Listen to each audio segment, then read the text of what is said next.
아버지가 쓰러진 건 작년 겨울이었습니다. 한쪽 몸이 불편해진 뒤로는 혼자 일어나는 일도 숟가락을 드는 일도 버거워하셨고 그 무렵부터 우리 가족은 모두 핑계를 만들기 시작했습니다. 큰오빠는 회사가 바빴고 둘째 언니는 시댁 일이 많았고 저 역시 멀리 떨어진 곳에서 아이를 키운다는 이유로 자주 내려오지 못했습니다. 그렇게 가족이 비워둔 자리를 채운 사람이 있었습니다. 가명으로 부르자면 서혜린이라는 간병인이었습니다. 그녀는 언제나 단정한 차림으로 아버지 곁을 지켰고 약 봉투마다 날짜를 적어 붙였고 미음 온도까지 손등으로 확인하는 사람이었습니다. 마을 사람들은 모두 그녀를 칭찬했습니다. 저 집은 자식복은 없어도 간병인 복은 있다는 말까지 돌았습니다. 저 역시 처음엔 그 말이 맞다고 생각했습니다. 적어도 유산 이야기가 나오기 전까지는요. 모두가 칭찬하던 사람이 가장 먼저 우리 가족의 약점을 꿰뚫고 있었다는 사실은 그때 아무도 몰랐습니다. 아버지는 평생 자수성가를 자랑처럼 여기던 분이었습니다. 작은 철물점에서 시작해 태성유통이라는 가상의 지역 물류회사를 일으켜 세웠고 노년에 접어들 무렵엔 여러 부동산과 예금, 지분까지 정리되지 않은 재산이 꽤 남아 있었습니다. 문제는 아버지가 병상에 눕고 나서부터 그 재산이 가족을 묶는 끈이 아니라 서로를 겨누는 칼이 되기 시작했다는 점입니다. 어느 날 저는 혜린 씨가 법무 대리인을 다녀갔다는 말을 아무렇지 않게 꺼내는 걸 들었습니다. 아버지의 뜻을 미리 정리해두는 게 좋겠다고 혹시 모를 일을 대비해야 하지 않겠냐고 했다는 겁니다. 순간 집안 공기가 달라졌습니다. 오빠의 얼굴은 굳었고 언니는 그날 이후 매주 집을 드나들기 시작했습니다. 저 역시 스스로가 부끄러웠습니다. 아버지 걱정보다 먼저 대체 무엇이 어떻게 바뀌는 건지 계산하고 있었으니까요. 혜린 씨는 그 한마디로 우리 모두의 속을 들춰낸 셈이었습니다. 유언장은 아직 작성되지도 않았는데 우리 가족의 얼굴부터 먼저 바뀌기 시작했습니다. 가장 먼저 무너진 건 큰오빠였습니다. 오빠는 늘 가장 이성적이고 냉정한 사람처럼 보였지만 사실 아버지의 재산에 가장 민감한 쪽이기도 했습니다. 회사 운영이 겉보기와 달리 좋지 않다는 소문도 있었고 몇 차례 무리한 투자로 자금 사정이 틀어졌다는 이야기도 돌았습니다. 그런 오빠가 어느 날 밤 아버지 집 계단에서 굴러 떨어졌습니다. 술을 마신 것도 아니었고 바닥이 젖어 있지도 않았습니다. 병원에서는 단순 실족이라고 했지만 저는 이상했습니다. 그날 오빠는 서류 가방을 들고 아버지 방에 들어갔고 한참 뒤 창백한 얼굴로 나왔습니다. 그리고 곧바로 사고가 났습니다. 계단 손잡이 끝에는 미끄러운 약 성분이 묻어 있었지만 그건 누가 묻혔는지 밝혀지지 않았습니다. 혜린 씨는 누구보다 놀란 얼굴로 구급차를 불렀고 마을 사람들은 다시 그녀를 칭찬했습니다. 침착하고 헌신적인 사람이라고요. 하지만 이상하게도 그날 이후 오빠는 혜린 씨 이름만 들어도 눈빛이 달라졌습니다. 마치 뭔가를 보고도 말하지 못하는 사람처럼요. 사고 직전 오빠가 아버지 방에서 무엇을 봤는지 말해준 사람은 끝내 없었습니다. 저는 그때부터 일부러 집에 머무는 시간을 늘렸습니다. 겉으론 아버지를 돌보기 위해서였지만 사실은 혜린 씨를 보기 위해서였습니다. 그녀는 완벽했습니다. 새벽 혈압 기록은 빈칸이 없었고 주방 선반은 병원 약국처럼 정리돼 있었고 아버지의 손톱 끝까지 늘 깨끗했습니다. 그런데 그 완벽함이 어느 순간부터는 이상하게 느껴졌습니다. 가족이 다녀간 시간, 아버지가 누구와 무슨 이야기를 했는지, 누가 어떤 표정으로 나갔는지까지 그녀는 지나칠 정도로 정확히 기억하고 있었습니다. 마치 간병인이 아니라 이 집 전체를 관리하는 사람 같았습니다. 더 섬뜩했던 건 아버지가 그녀에게 유난히 마음을 열고 있다는 사실이었습니다. 저희 자식들에겐 짜증과 침묵으로 일관하시던 분이 혜린 씨 앞에서는 순해졌습니다. 저는 서운함보다 두려움을 먼저 느꼈습니다. 돌봄이라는 건 원래 저렇게까지 사람의 중심으로 들어갈 수 있는 건지, 아니면 누군가의 삶을 조용히 점령하는 방식일 수도 있는 건지 처음으로 헷갈리기 시작했습니다. 둘째 언니는 사고 이후 노골적으로 예민해졌습니다.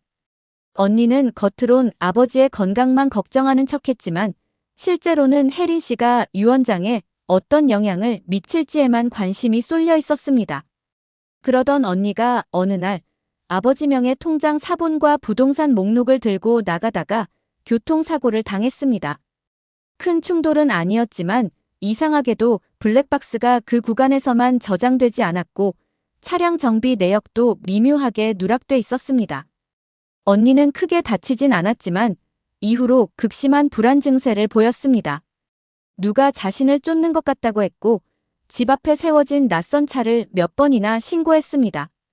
가족들은 언니가 예민해졌다고 했지만 저는 그 말로 넘길 수 없었습니다. 큰오빠의 계단 사고, 둘째 언니의 차량 사고. 둘 다 우연이라고 하기엔 시기가 너무 절묘했습니다. 그리고 두 번 모두 그 직전에 유산 관련 서류가 움직였습니다. 저는 처음으로 아주 끔찍한 생각을 했습니다.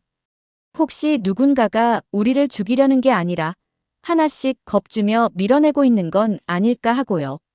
사고는 사람을 다치게 했지만 진짜 목적은 다른 데 있는 것처럼 보였습니다. 가족을 아버지에게서 떼어내는 건 말입니다. 저는 아버지에게 직접 묻기로 했습니다. 혜린 씨를 얼마나 믿고 계신지, 유언장에 무슨 내용을 담으려는 건지, 최근 누가 자꾸 찾아왔는지, 무엇이 우리 가족을 이렇게 몰아가고 있는지 말입니다.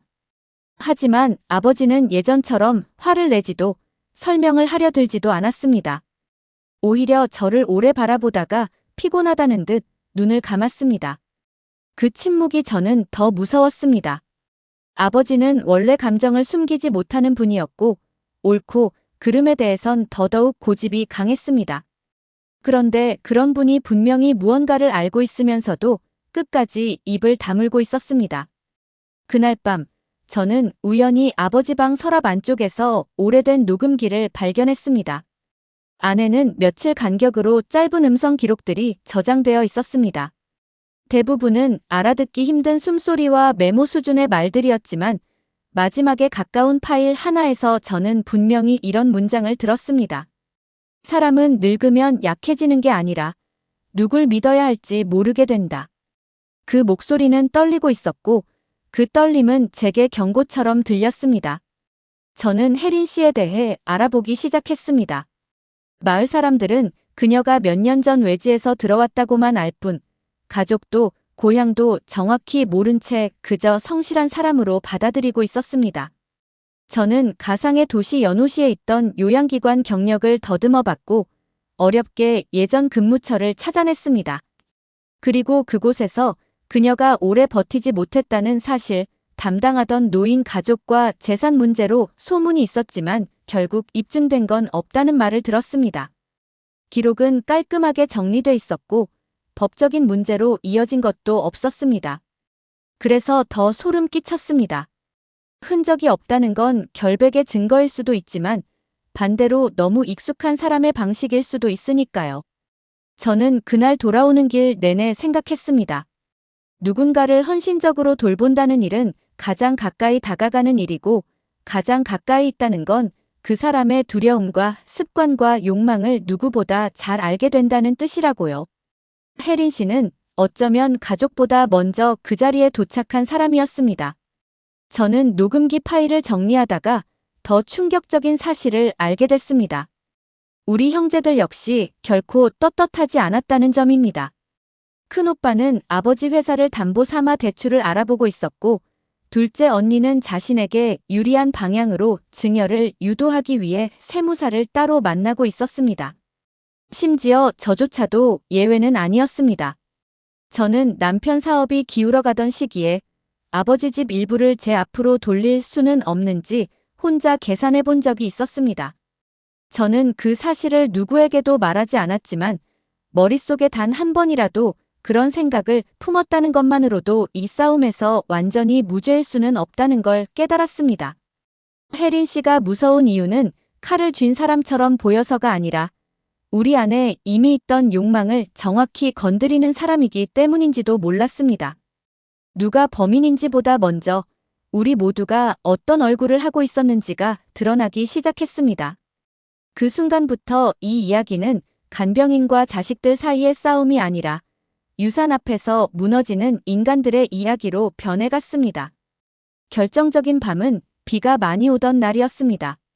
아버지는 유언공증을 다시 보겠다고 했고 우리 형제들은 오랜만에 한자리에 모였습니다. 혜린 씨는 평소처럼 차분하게 아버지 곁을 지켰고 누구 하나 감정을 드러내지 않으려 애쓰는 집안에는 이상할 정도로 조용한 긴장이 흘렀습니다. 저는 그날 아버지의 침대 매트리스 아래에서 봉인된 서류 봉투 하나를 발견했습니다. 그 안에는 새로 작성된 유언장 초안과 함께 짧은 자필 메모가 들어있었습니다. 메모에는 이런 뜻이 적혀 있었습니다. 재산을 원하는 자에게는 한 푼도 남기지 말 것. 끝까지 곁을 지킨 자가 아니라 끝까지 사람으로 남은 자에게 줄 것. 저는 그 문장을 읽는 순간 숨이 턱 막혔습니다. 누가 범인인지보다 더 두려운 건 아버지가 이미 오래전부터 우리 모두를 시험하고 있었다는 사실이었습니다. 그리고 거의 동시에 혜린 씨가 제 뒤에서 조용히 말했습니다. 그 서류를 보게 될 줄 알았다고. 그녀의 목소리는 여전히 부드러웠지만 그 부드러움 속엔 이미 물러날 생각이 없는 사람의 단단함이 들어있었습니다. 그날 밤 저는 처음으로 확신했습니다. 이 집에서 가장 위험한 사람은 한 명이 아니라는 걸요. 결말은 생각보다 더 잔인했고 그래서 더 현실적이었습니다. 혜린 씨가 직접 사고를 설계했다는 증거는 끝내 명확하게 나오지 않았습니다. 다만 그녀가 우리 형제들의 빚, 불화, 욕심을 누구보다 정확히 알고 있었고 그것이 서로를 의심하게 만드는 방향으로 여러 정황을 흘려왔다는 사실만은 분명해졌습니다. 반대로 우리 역시 깨끗하지 않았습니다. 오빠는 아버지의 판단 능력을 문제 삼아 후견 절차를 검토했고 언니는 서류를 먼저 빼돌리려 했고 저는 진실을 밝힌다는 명분 아래 끝내 재산의 향방을 포기하지 못했습니다. 그리고 마지막 공증일, 아버지는 뜻밖에도 유산 대부분을 개인 상속이 아닌 가상의 공익재단 설립과 지역 돌봄 기금으로 돌렸습니다. 자식들에게는 최소한의 몫만 남겼고 혜린 씨에게도 거액 대신 일정 기간 생활 보조금만 남겼습니다. 누구도 완전히 승자가 될 수 없게 만든 선택이었습니다. 아버지는 마지막까지 우리 모두를 꿰뚫어 보고 있었던 겁니다. 돌봄은 가장 따뜻한 얼굴을 하고 있지만 때로는 가장 깊은 곳까지 들어가 사람의 욕망을 비추는 거울이 되기도 합니다. 저는 아직도 혜린 씨를 완전히 악인이라고 단정하지 못합니다. 하지만 분명한 것도 있습니다. 우리 집을 무너뜨린 건 한 사람의 음모만이 아니었습니다. 늙어가는 한 사람의 몸 앞에서 끝내 사람보다 유산을 먼저 떠올렸던 우리 모두의 그림자였는지도 모릅니다. 누군가의 마지막을 돌본다는 일은 사랑일 수도 있고 지배일 수도 있으며 어떤 경우에는 가장 조용한 전쟁이 되기도 합니다. 황혼의 유산 앞에서 드러난 것은 상속의 순서가 아니라 인간의 민낯이었습니다.